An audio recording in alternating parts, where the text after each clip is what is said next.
அந்த பையன், அந்த அஜித்துங்கிற பையனை அவர் டெம்பரரி ஸ்டாஃப்னு சொல்லி சொன்னாங்க. என்கிட்ட 500 ரூபாய் கேட்டு அவர் கொஞ்சம் தகராறும் பண்ணாரு.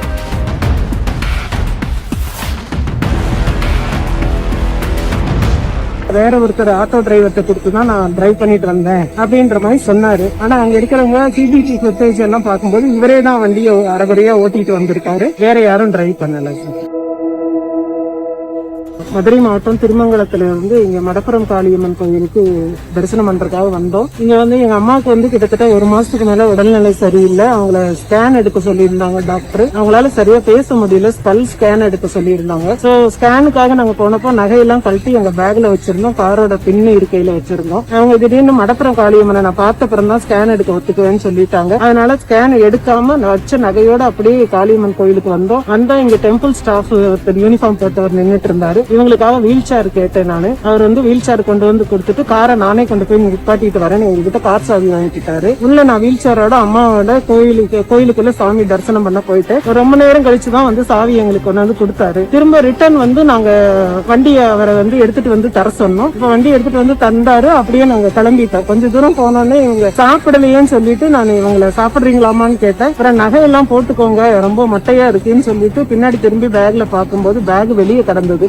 அதுல பார்த்தா நகையெல்லாம் இல்ல. திரும்ப அப்படியே யூட்டர்ன் எடுத்து டெம்பிள்ல நாங்க ஹெச்ஆர்என்சி ஆபீஸ்ல கம்ப்ளைண்ட் பண்ணோம். அவங்க சொன்னாங்க, அவங்க நல்லா ஹெல்ப் பண்ணாங்க. அந்த பையன், அந்த அஜித்துங்கிற பையனை அவர் டெம்பரரி ஸ்டாஃப்னு சொல்லி சொன்னாங்க. கூட்டிட்டு நாங்களே இங்க ஒப்படைச்சிருக்கோம். ஹெச்ஆர்என்சி சார்பாகவும் எனக்கு ஒரு ஸ்டாஃப் கூட வந்திருக்காங்க. இவங்க அந்த நகையை எப்படியாவது காவல்துறை எங்களுக்கு மீட்டு கொடுக்கணும்னு கேட்டுக்கிறோம். நாங்க திரும்ப ரொம்ப தூரம் போக வேண்டியிருக்கு. இவங்களோட உடல்நிலையும் மோசமாயிட்டே இருக்கிறனால இது சம்பந்தமா என்ன நடவடிக்கை எடுத்திருக்காங்கன்னு தெரியல. நான் கம்ப்ளைண்ட் கொடுத்திருக்கேன், ஆனா அதுக்குரிய சிஎஸ்ஆர் எங்களுக்கு இன்னும் தரல. எஃப்ஐஆர் போட்டுருக்காங்களான்ற தகவலும் தெரியல. சோ கம்ப்ளைண்ட் மட்டும் நாங்க எழுதி கொடுத்திருக்கோம். அதுக்குரிய மேல் நடவடிக்கை என்னன்றது தெரியாம நாங்க வெயிட் பண்ணிட்டு இருக்கோம். இன்ஸ்பெக்டர் சார் வரட்டும். நகை எத்தனை பவுன் இருக்கும்? நகை 10 பவுன் இருக்கும் சார். 10 பவுன்ல செயின், வளையல், மோதிரம் எல்லாம் சேர்ந்து 10 பவுன் இருக்கும். ஆமா, கண்டிப்பா.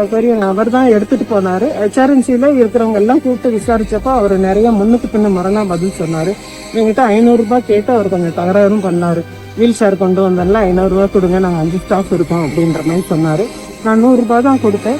இமீடியட்டா அவர் ஃப்ரெண்ட் ஒருத்தருக்கு போன் மூலியமா எனக்கு அந்த மேடம் 500 ரூபாய் கொடுத்தாங்க, உனக்கு ஜிபே நான் அனுப்பிடுவேன் அப்படின்ற தகவலும் சொல்லியிருக்காரு. அந்த ஃப்ரெண்டும் ஒரு ஒப்புதல் வாக்குமூலம் கொடுத்தாரு. இது சொன்னாரு. வேற ஒருத்தர் ஆட்டோ டிரைவர்கிட்ட கொடுத்துதான் நான் டிரைவ் பண்ணிட்டு வந்தேன் அப்படின்ற மாதிரி சொன்னாரு. ஆனா அங்க இருக்கிறவங்க சிபிடி ஃபுட்டேஜ் எல்லாம் பார்க்கும்போது இவரே தான் வண்டியை அரைகுறையா ஓட்டிட்டு வந்திருக்காரு, வேற யாரும் டிரைவ் பண்ணல. வண்டி